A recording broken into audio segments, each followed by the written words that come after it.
તો જે તિલક છે એના વિશે સાંભળ્યું. તો એક ઋષિ હોય, એક વનસ્પતિને લાવે અને ઘૂંટે કે ભાઈ આ તીસરી આંખ છે એને ખોલવામાં કેટલી કારગર છે.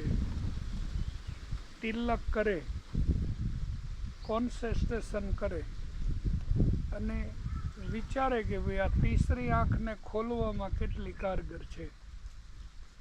પછી બીજા દાડે બીજી વનસ્પતિ લાવે, પાછું એનો ખરલ કરે અને પાછું એ તિલક કરે, કોન્સન્ટ્રેશન કરે અને પાછી વિચારે ઋષિ કે ભાઈ આ તીસરી આંખ છે એને ખોલવામાં કેટલી કારગર છે.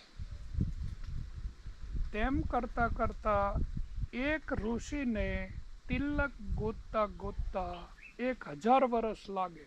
કેટલા? અને 1000 વર્ષ સોનાઈ અંતે તિલક મળે. ચંદન છે, લાલ ચંદન છે, અગર છે, તગર છે અને એ ઘસી અને તિલક કરે તો ધીરે ધીરે ધીરે ધીરે તીસરી આંખ ખુલે. ચલો એ બી ઠીક છે, પણ મારી અનુભવ પ્રમાણે તિલક તેને કહેવાય કે તિલક કરે અને તીસરી આંખ ખુલી જાય તેના તિલક કહેવાય.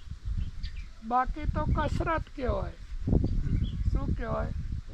રોજ તું તિલક કરે ને રોજ હાંચ પડે ને ભૂસી જાય, રોજ સવારમાં ઉઠીને તિલક કરે અને રાત પડે એટલે ભૂસી જાય.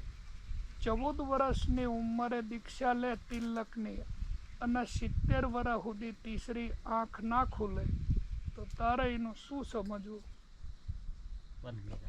એટલે કસરત કર્યા વગર તિલક ન કરી છે અને કર તો તીસરી આંખ ખુલી જાય એવું કર.